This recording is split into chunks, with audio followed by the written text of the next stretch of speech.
കുറേ പേരിങ്ങനെ ചോദിക്കേ ഈ രാവിലെ എഴുന്നേൽക്കുന്നത് എങ്ങനെയാ, അതിരാവിലെ എഴുന്നേൽക്കാൻ എന്താ ചെയ്യേണ്ടതെന്നൊക്കെ കുറേ പേരിങ്ങനെ ചോദിക്കാറുണ്ട്. അപ്പം ഞാൻ ഓർത്തൊരു വീഡിയോ ഇട്ടേക്കാണ്.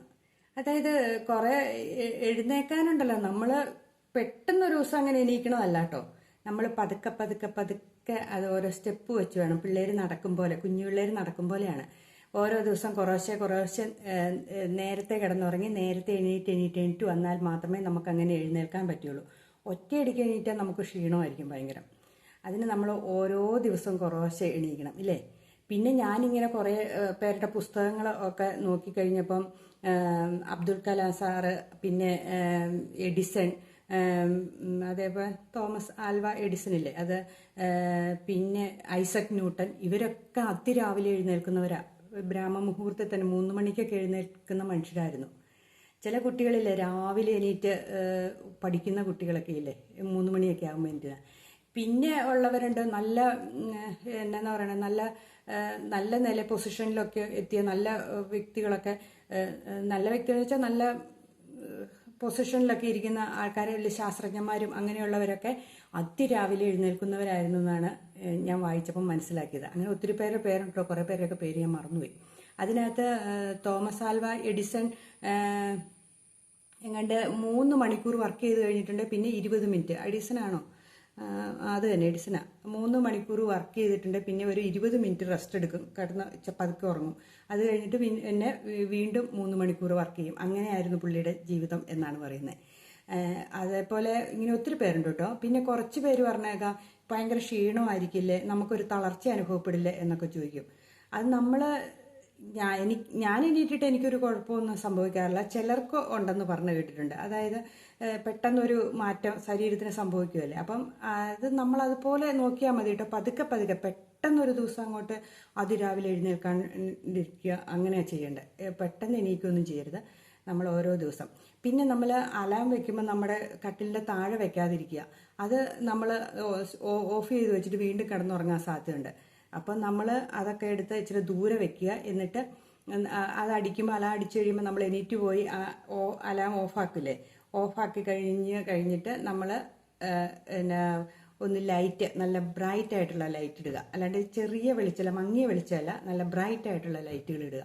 അപ്പം നമ്മുടെ കണ്ണൊക്കെ തുറന്ന് വരും. അങ്ങനെ ആദ്യം ഒക്കെ ചെയ്യുമ്പം, അതായത് ആദ്യം നമ്മൾ നേരത്തെ കിടക്കാനൊരു ശീലം ഉണ്ടാക്കണം. അതായത് കിടക്കുന്നതിന് മുമ്പ് ഒരു അരമണിക്കൂർ മുമ്പ് നമ്മൾ മൊബൈൽ ഫോണും എല്ലാം സൈലൻ്റ് ആക്കി വെക്കുകയോ എന്തെങ്കിലുമൊക്കെ ചെയ്യുക. അതിനുശേഷം നമ്മൾ ബെഡൊക്കെ നന്നായിട്ട് വിരിച്ചിട്ടിട്ട് നമ്മൾ കിടക്കാൻ തുടങ്ങുമല്ലോ. കിടക്കുന്നതിന് മുമ്പ് ഒരു ചെറു ചൂടുവെള്ളത്തിലൊക്കെ, അല്ലെങ്കിൽ തണുത്ത വെള്ളമാണേലും ഒന്ന് മേല് കഴുകിയിട്ടെങ്കിലും കിടക്കുന്നത് നല്ലതാണ്. അപ്പം നമ്മൾ പെട്ടെന്ന് അങ്ങ് ഉറങ്ങിപ്പോക്കോളും. പിന്നെ ചില പുസ്തകം വായിച്ചിട്ട് കിടക്കുന്നത് നല്ലതാണ്. അതായത് പുസ്തകം ഒറ്റയടിക്ക് 2 ദിവസം കൊണ്ട് വായിച്ച് തീർക്കരുത്. ഒരു 2 പാരഗ്രാഫ് അല്ലെങ്കിൽ 3 പാരഗ്രാഫ് ഒരു ദിവസം വായിക്കുക. നമുക്കൊരു സമയം ഒരു 15 മിനിറ്റ് നേരം വായിച്ചു കഴിയുമ്പോഴത്തേനും നമുക്ക് പതുക്കെ ഉറക്കം വരാൻ തുടങ്ങും. അങ്ങനെ പുസ്തകം വായിച്ചിട്ട് കിടക്കുന്നത് നല്ലതാണ്. പിന്നെയുള്ളത് എന്താണെന്ന് വെച്ചിട്ടുണ്ടെങ്കിൽ നല്ല പാട്ടൊക്കെ കേട്ട് കിടന്ന് ഉറങ്ങണമൊക്കെ നല്ലതാണ്. അപ്പം പിന്നെ ഒത്തിരി ചിന്തകളിലേക്ക് പോകും, അതാ കുഴപ്പം അല്ലേ. നല്ല പാട്ടൊക്കെ കേട്ട് കിടന്ന് ഉറങ്ങണത് നല്ലതാണ്. പിന്നെ ഉള്ളത് എന്നാന്ന് വെച്ചിട്ടുണ്ടെങ്കിൽ പിന്നെ നമ്മൾ കിടക്കുമ്പോൾ കർട്ടനൊക്കെ ഇല്ലേ, കർട്ടൻ റൂമിൻ്റെ പുറത്തുനിന്നുള്ള സ്ട്രീറ്റ് ലൈറ്റിൻ്റെ വെളിച്ചം കയറാത്ത റൂമാണെങ്കിൽ, അല്ലെങ്കിൽ കയറാത്ത സൈഡാണെങ്കിൽ നമ്മുടെ അവിടെ കർട്ടനൊക്കെ ഒന്ന് ഇച്ചിരി അകത്തിയിടുക, അല്ലെങ്കിൽ ജനലൊക്കെ ഒന്ന് പതുക്കെ തുറന്നിടുക. അപ്പം ആ ജനലിൽ കൂടെ രാവിലെ നേരം വെളുക്കുമ്പോൾ ഉള്ള പ്രകാശം കയറി വരുമല്ലോ. ഇത് പറയണത് 8 മണിക്കൊക്കെ എണീക്കണവർക്ക് വേണ്ടിയിട്ടാട്ടോ. അപ്പോൾ ഒരു 6 മണിയൊക്കെ ആകുമ്പോഴത്തേനും സൂര്യപ്രകാശം നമ്മുടെ വീടിനകത്തേക്ക് കയറി വരും. അപ്പോൾ ആ പ്രകാശം കാണുമ്പോൾ നമ്മൾ പതുക്കെ എഴുന്നേൽക്കാൻ ശ്രമിക്കും. ഈ കർട്ടനൊക്കെ ഇട്ട് മൂടി കിടന്നിട്ടുണ്ടെങ്കിൽ നമ്മൾ അറിയില്ല നേരം വെളുത്തത്. അപ്പം അങ്ങനെയൊക്കെ ചെയ്യാം. അപ്പം അത് ഒരു 6 മണി ഒക്കെ എണീക്കണവരെ. പിന്നെ നമുക്കൊരു കാര്യം ചെയ്യാവുന്നതാണ്. നമ്മൾ അലാം വെക്കുമ്പം സമയം കുറച്ച് കൊണ്ടുവന്ന് ആദ്യം 6 മണിക്കാണ് വെക്കുന്നതെന്ന് വെച്ചു. പിന്നെ ഒരു 3-4 ഒരാഴ്ച വരെ നമ്മളങ്ങനെ 6 മണിക്ക് തന്നെ എണീക്കുക. പിന്നെ അടുത്ത ആഴ്ച തൊട്ട് നമ്മൾ 5:30 5:45 വെക്കുക. അങ്ങനെ പിന്നെ 5:30 വെക്കുക, പിന്നെ 5 വെക്കുക. അങ്ങനെയൊക്കെ കുറച്ച് കൊണ്ടുവന്ന് നമുക്ക് ഏത് സമയത്താണ് നമ്മൾ എഴുന്നേൽക്കേണ്ടതെന്ന് വെച്ചാൽ ആ സമയത്ത് നമുക്ക് എഴുന്നേൽക്കാൻ സാധിക്കും. അല്ലാണ്ട് ഒറ്റയടിക്ക് പറ്റില്ല. അതേപോലെ കിടക്കുമ്പോഴും നമ്മൾ അതുപോലെ നേരത്തെ കിടക്കാൻ ശ്രമിക്കുക. കിടക്കുന്നതിന് ഒരു 2 മണിക്കൂർ മുമ്പെങ്കിലും നമ്മൾ ഭക്ഷണമൊക്കെ കഴിച്ചിരിക്കണം. അപ്പം നമ്മുടെ ശരീരം അതെല്ലാം ദഹിച്ച്, നമ്മൾ പറഞ്ഞില്ലേ അത്താഴം കഴിച്ചാൽ അരക്കാതെ നടക്കണം എന്നാണ് പണ്ടത്തെ കാരണവന്മാർ പറയുന്നത്. ഇപ്പം അതിനൊന്നും പിള്ളേർക്ക് സമയമൊന്നും ഇല്ലാത്തതുകൊണ്ട് നമ്മൾ എന്താണേലും നേരത്തെ ഫുഡ് കഴിക്കുക. രാവിലെ എഴുന്നേൽക്കണം എന്നുള്ളവർ ഇച്ചിരി നേരത്തെ ഫുഡ്, ഒരു 7 മണിക്കൊക്കെ ഫുഡ് കഴിച്ചിട്ട് ഒരു മണിക്കൂർ 2 മണിക്കൂർ ഇരുന്ന ശേഷം നമ്മൾ കിടക്കുക. എന്നിട്ട് ഒരു ചെറിയ കുളിയൊക്കെ കഴിഞ്ഞിട്ട് അങ്ങ് കിടന്നുറങ്ങുക. അപ്പം നല്ല സുഖമായിട്ട് നമുക്ക് നേരത്തെ എണീക്കാൻ സാധിക്കും. പിന്നെയുള്ളത് എന്നാന്ന് വെച്ചിട്ടുണ്ടെങ്കിൽ നല്ല നല്ല പോസിറ്റീവായിട്ടുള്ള മൈൻഡോടെ ഇരിക്കാൻ ശ്രമിക്കുക. പിന്നെ ഈ രാവിലെ എണീക്കണവർക്ക്, ഞാനൊക്കെ എണീക്കണത് 4 മണിക്ക് എഴുന്നേൽക്കുന്ന ആളാണ്. അപ്പം ഞാൻ പണ്ട് നേരത്തെ ജോലിക്കൊക്കെ പോയിക്കൊണ്ടിരുമ്പോൾ 3 മണിയായിരുന്നു എൻ്റെ സമയം. ആ സമയത്തൊക്കെ ഞാൻ ബസ്സിലിരുന്ന് ശക്കല നേരം ഉറങ്ങുമായിരുന്നു. ആ പോകുന്ന വഴിക്ക് ഞാൻ കുറച്ച് നേരം ഇരുന്ന് ഉറങ്ങിപ്പോവായിരുന്നു കേട്ടോ. അത് കഴിഞ്ഞപ്പം പിന്നെ ആയിക്കഴിഞ്ഞപ്പോൾ എനിക്ക് ചെന്നിരിക്കുമ്പോൾ ഒരു ക്ഷീണം ഉണ്ടാകാറില്ല. പിന്നെ അവിടെ ഭക്ഷണം കഴിച്ച ശേഷം ഒരു കുറച്ച് നേരം റെസ്റ്റ് കിട്ടുന്ന സമയം ഉണ്ടായിരുന്നു ഓഫീസിൽ. അപ്പം ആ സമയത്തും ഞാൻ കുറച്ച് നേരം റെസ്റ്റൊക്കെ എടുക്കുമായിരുന്നു. കാരണം തിരിച്ചിങ്ങോട്ട് രാത്രിയാവും ഞാൻ വന്നെത്തുമ്പോൾ.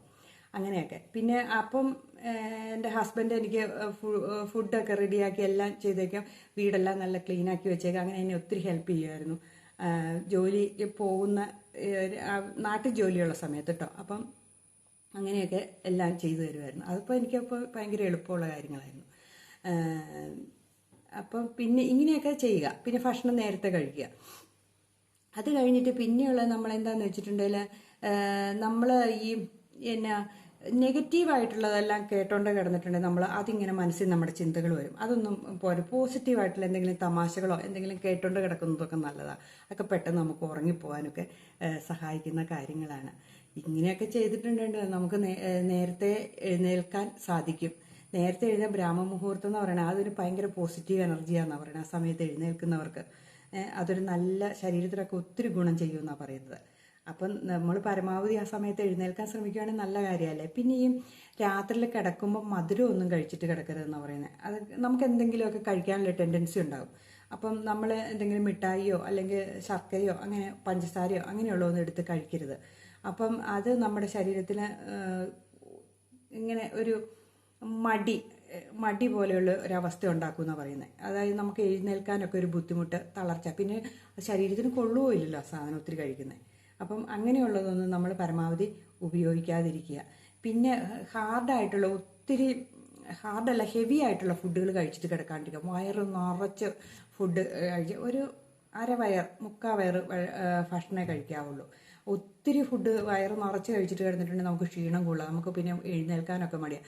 നമ്മൾ ശ്രദ്ധിച്ച് നോക്കിയാൽ നമുക്ക് ഒത്തിരി ഭക്ഷണം കഴിച്ചു കഴിഞ്ഞാൽ ഭയങ്കര ക്ഷീണം അനുഭവപ്പെടില്ലേ. ഈ സദ്യയൊക്കെ ഉണ്ട് കഴിഞ്ഞാൽ പലർക്കും പറ്റുന്ന കുഴപ്പമാണ് അല്ലേ, ഭയങ്കര ക്ഷീണമായിരിക്കും അവർക്ക്. അപ്പം അങ്ങനെയൊക്കെയുള്ള ഫുഡുകൾ കുറയ്ക്കുക. പിന്നെ ഈ ഫാസ്റ്റ് ഫുഡുകൾ, ജങ്ക് ഫുഡ് അങ്ങനെയൊക്കെ ഉള്ളതൊക്കെ ഒഴിവാക്കുക. പിന്നെ ഈ കോളകൾ അങ്ങനെയുള്ളതൊന്നും കഴിക്കാണ്ടിരിക്കുക. ഈ കൊക്കോകോള, പെപ്സി എന്നൊക്കെ പറയണ അതുപോലെയുള്ള കോളകളൊക്കെ കുടിച്ചിട്ട് കിടന്നിട്ടുണ്ടെങ്കിൽ നമ്മുടെ ഉറക്കത്തെ കെടുത്തും. അതൊക്കെ പകൽ വേണമെങ്കിൽ അതൊക്കെ അവനവൻ്റെ രീതി അനുസരിച്ച് എന്താണെന്ന് വെച്ചാൽ കഴിച്ചു കൊടുക്കുക. ഉറക്കത്തെ കളയുന്ന സാധനങ്ങളാട്ടോ ഇതൊക്കെ. പിന്നെ എന്ന് വെച്ചാൽ പകലൊക്കെ ധാരാളം വെള്ളമൊക്കെ കുടിക്കണം, നല്ല വെള്ളമൊക്കെ കുടിച്ചിരിക്കണം. അപ്പോഴേ നമുക്കൊരു എനർജി ഉണ്ടാവുകയുള്ളൂ. അപ്പോൾ നമുക്കൊരു ശരീരം ഈ വെള്ളം കുടിക്കുന്നതുകൊണ്ടുള്ള നമുക്ക് ഭയങ്കര ഒരു പോസിറ്റീവ് എനർജി ഉണ്ടാകും കേട്ടോ. അത് വേറൊരു കാര്യമാണ്. വെള്ളം കുടിക്കുമ്പോൾ നമുക്ക് എന്തോ ഒരു പ്രത്യേക നമ്മുടെ ഒരു പ്രത്യേക ഒരു ഉണർവുണ്ട് നമ്മുടെ ശരീരത്തിന്. ഞാനും ഇപ്പോൾ 3 ലിറ്റർ വെള്ളമൊക്കെ കുടിച്ചു തുടങ്ങി. പണ്ടൊന്നും ഞാൻ അങ്ങനെ വെള്ളം കുടിക്കില്ലായിരുന്നു. അപ്പോൾ നമുക്കൊരു ഭയങ്കര ക്ഷീണമോ തളർച്ചയോ ഏതാണ്ടൊക്കെ അനുഭവപ്പെടും. വെള്ളമൊക്കെ കുടിക്കാൻ തുടങ്ങിയപ്പം നമുക്കൊരു പ്രത്യേക ഒരു സുഖം ശരീരത്തിനുണ്ട്. അപ്പം അങ്ങനെ വെള്ളമൊക്കെ കുടിക്കണം. പിന്നെ ഈ നമ്മുടെ ഒരു എപ്പോഴും നമ്മുടെ കിടക്കുന്ന സ്ഥലം അല്ലെങ്കിൽ നമ്മുടെ വീട് ഒരു പോസിറ്റീവ് വൈബാക്കി വെക്കാൻ നമ്മൾ ശ്രദ്ധിക്കുക. അതായത് നമ്മൾ സന്ധ്യയ്ക്ക് ഒരു സാമ്പ്രാണിത്തിരിയൊക്കെ കത്തിച്ച് വെച്ചാൽ വീടിനകത്ത് നല്ലൊരു മണവും അങ്ങനെയൊക്കെ ആയിരിക്കില്ലേ. അതുപോലെ നമ്മുടെ വീടിനകത്ത് എന്നോർത്തുകൊണ്ട് ഈ എയർ ഫ്രഷ്നർ അങ്ങനെയുള്ളതൊന്നും അടിക്കരുത് കേട്ടോ. അതൊക്കെ ശരീരത്തിന് ഒത്തിരി അടിക്കുന്ന കൊള്ളില്ല എന്ന് പറഞ്ഞു കേട്ടിട്ടുണ്ട്. എങ്കിലും ചെറിയ സാമ്പ്രാണിയുടെ പുകയാണെങ്കിൽ പോലും കൊള്ളില്ല എന്ന് പറഞ്ഞേക്കാം. എങ്കിലും ഒരു സാമ്പ്രാണിത്തിരിയൊക്കെ ഇങ്ങനെ ഈ റേത്ത് കത്തിച്ച് വെച്ചാൽ അതിൻ്റെ കാറ്റിങ്ങനെ അകത്തേക്ക് കയറി വരുമ്പോൾ എല്ലാ മുറികളും നല്ലൊരു സുഗന്ധമൊക്കെ ആയിരിക്കും. നമ്മൾ ജോലിയൊക്കെ കഴിഞ്ഞ് മടുത്ത് ക്ഷീണിച്ച് നമ്മുടെ വീട്ടിലേക്ക് കയറി വരുമ്പോൾ ഉണ്ടല്ലോ, ഈ വിളക്കിൻ്റെയും സാമ്പ്രാണിത്തിരിയുടെയൊക്കെ ഒരു മണം കയറുമ്പം നല്ലൊരു പോസിറ്റീവ് വൈബായിരിക്കും നമ്മുടെ വീട്ടിലേക്ക് കയറി വരുമ്പോൾ. അങ്ങനെയൊക്കെ നമ്മുടെ വീടിരിക്കുകയാണെങ്കിൽ നമുക്ക് ഭയങ്കര രസമാണ്. നമ്മുടെ ജോലി മടുത്തൊക്കെ വരുമ്പോൾ ഒരു പോസിറ്റീവ് എനർജി ആയിരിക്കും നമുക്ക് വീട്ടിലേക്ക് വരുമ്പോൾ. പിന്നെ വീട്ടിലുള്ള എല്ലാവരും ഇങ്ങനെ സഹകരിച്ച് എല്ലാ പണികളുമൊക്കെ നേരത്തെ തീർത്ത് എല്ലാവരും കിടക്കാൻ ശ്രമിക്കുക. അല്ലാണ്ട് കുറച്ച് പേര് എഴുന്നേറ്റിരിക്കുകയും കുറച്ച് പേര് കിടക്കുകയും ചെയ്യുമ്പം അത് ഉറക്ക നടപടിയുള്ള കാര്യമല്ല. എല്ലാവരും കൂടെ കിടന്നാലേ നടപടികൾ. അല്ലെങ്കിൽ കുറച്ച് പേരെന്തെങ്കിലും ഉറക്ക TV വെച്ചുകൊണ്ടിരിക്കുന്നു, കുറച്ച് പേര് മൊബൈലിൽ ഉറക്ക പറഞ്ഞുകൊണ്ടിരിക്കുന്നു. അങ്ങനെയാകുമ്പോൾ നമുക്ക് ഉറക്കം ശരിയാവില്ല അല്ലേ. അപ്പം എല്ലാവരും കൂടെ ഒരേ സമയത്ത് കിടക്കാൻ ശ്രമിക്കുക. അപ്പം നമ്മുടെ വീട്ടിൽ ഒരു കൃത്യനിഷ്ഠയുടെ ഭാഗവും കൂടെ ആയിരിക്കും. അതായത് 8 മണിയാകുമ്പോഴത്തേനും അടുക്കള ക്ലോസ് ചെയ്യും എന്ന് നമ്മളങ്ങ് പറഞ്ഞേക്കുക. അപ്പോൾ പിന്നെ ആ സമയത്ത് എല്ലാ പണിയും തീർത്ത് നമുക്ക് ക്ലോസ് ചെയ്യാൻ പറ്റുമല്ലോ അല്ലേ. എന്നിട്ട് നമ്മൾ എല്ലാവരും കൂടെ കിടന്നുറങ്ങുമ്പം എല്ലാവർക്കും റെസ്റ്റ് കിട്ടുകയും ചെയ്യും. ഇതൊക്കെയാണ് ഇപ്പം നമുക്ക് ചെയ്യാവുന്ന നേരത്തെ എഴുന്നേൽക്കാനുള്ള ട്രിക്കുകൾ ഇതൊക്കെ ഉള്ളൂ. അത് ഒത്തിരി മധുരങ്ങൾ ഉപയോഗിക്കാതിരിക്കുക, ചൂടുവെള്ളത്തിൽ കുളിക്കുക, ചെറിയ ചൂടുവെള്ളത്തിൽ കേട്ടോ, ചെറിയ ചൂടുവെള്ളത്തിൽ കുളിക്കുക, വയറ് ഹെവി ആയിട്ട് ഭക്ഷണം കഴിക്കാതിരിക്കുക, പിന്നെ നല്ല പുസ്തകങ്ങളൊക്കെ വായിച്ചിട്ട് കിടക്കുക. അങ്ങനെയൊക്കെയുള്ള കാര്യങ്ങളൊക്കെ ചെയ്ത് നോക്കിക്കേ. നമുക്ക് നേരത്തെ ഇരിക്കാം, ഒത്തിരി കാര്യങ്ങൾ ചെയ്തു തീർക്കാൻ പറ്റുന്നേ. രാവിലെ അങ്ങനെ നമ്മൾ ഒത്തിരി രാവിലെ എണീറ്റിട്ടുണ്ട് ഒരു 8 മണി 9 മണി ആകുമ്പോഴത്തേനും വീട്ടമ്മമാർക്കാണേലും പണികളെല്ലാം തീരും. മക്കളെയൊക്കെ സ്കൂളിൽ വിട്ട് കഴിഞ്ഞാൽ എല്ലാ പണികളും തീരും. പിന്നെ അടിച്ചു വാരിയിട്ട് എല്ലാ പണിയും തീർത്തിട്ട് അവർക്ക് സ്വസ്ഥമായിട്ടിരിക്കാൻ പറ്റും. പകലൊരു ശകലം നേരം കിടന്നുറങ്ങിക്കോ, കുഴപ്പമൊന്നുമില്ല. ശരീരം നമ്മളോട് പറയും ഇച്ചിരി നേരം റെസ്റ്റ് എടുക്കണമെന്ന്. ആ സമയം റെസ്റ്റ് എടുക്കുക. പിന്നെ നമുക്ക് ഏറ്റവും കൂടുതൽ മടി തന്നെ ഒരു അവസ്ഥ എന്ന് പറഞ്ഞിട്ടുണ്ടെങ്കിൽ ഈ ശനിയും ഞായറും കഴിഞ്ഞിട്ട് തിങ്കളാഴ്ച ദിവസമാണ് എല്ലാവർക്കും മടി വന്നാൽ രാവിലെ പോകണമെന്ന്. കാരണം ശനിയും ഞായറും നമ്മൾ അലസത പിടിക്കും ഇല്ലേ. ഞായറാഴ്ച മസ്റ്റായിട്ടും പിടിക്കും അലസത. കാരണം അതിനകത്ത് ഒരു ദിവസം റെസ്റ്റ് എടുക്കാമെന്ന് ഓർത്തുകൊണ്ട് അന്ന് പണിയെല്ലാം താമസിച്ച് എല്ലാം പെൻഡിങ് ആക്കി വെച്ചേക്കും. തിങ്കളാഴ്ച ആകുമ്പോൾ നമ്മൾ രാവിലെ എനിക്ക് ഇതെല്ലാം ഊട്ടിപ്പിടിച്ച് എല്ലാം ചെയ്യേണ്ട ഒരവസ്ഥയിലേക്ക് വരും. പിന്നെ ഇത്രയൊക്കെ തലേദിവസത്തെ എന്നാ പറയണേ റെസ്റ്റിൻ്റെ ഇത് നമ്മുടെ മനസ്സിൽ നിന്ന് പോവില്ല. കിടക്കണം എന്നൊരു തോന്നലായിരിക്കും. അപ്പം നമ്മൾ രാവിലെ എഴുന്നേറ്റ് ഇതൊക്കെ ചെയ്യാതെ എന്നും അതേപോലെ അങ്ങ് പോയിക്കോളുക. ശനി ഞായറെന്നൊന്നും വിചാരിക്കണ്ട, എന്നും അങ്ങനെ അങ്ങ് പോവുകയാണെങ്കിൽ ഉണ്ടല്ലോ നമ്മുടെ പണികളും തീരും, ഒന്നും പെൻഡിങ് ആവില്ല, വീടെല്ലാം വൃത്തിയായിട്ടിരിക്കും. രാവിലെ എഴുന്നേൽക്കുകയും ചെയ്യും. വീട്ടിലെ എല്ലാവരുടെയും മക്കളുടെയും ഭർത്താവിൻ്റെ അമ്മയുണ്ട് അച്ഛനുണ്ട് അവരുടെ എല്ലാ കാര്യങ്ങളും നടക്കുകയും ചെയ്യും. അപ്പം ഇങ്ങനെയൊക്കെ ഒന്ന് ശീലിച്ചു നോക്കാം. നമുക്കും എല്ലാവർക്കും രാവിലെ എഴുന്നേറ്റാൽ നല്ല സുഖമല്ലേ. നല്ല സമയത്ത് പണിയെല്ലാം തീരും. ഉച്ചയാകുമ്പോഴത്തേനും ക്ഷീണം വരുമ്പോഴത്തേനും നമ്മുടെ പണിയെല്ലാം തീർന്ന് നമുക്ക് സ്വസ്ഥമായിട്ടിരിക്കും. ഓക്കെ, ഇന്നത്തെ വീഡിയോ ഇത്രയേ ഉള്ളൂ കേട്ടോ.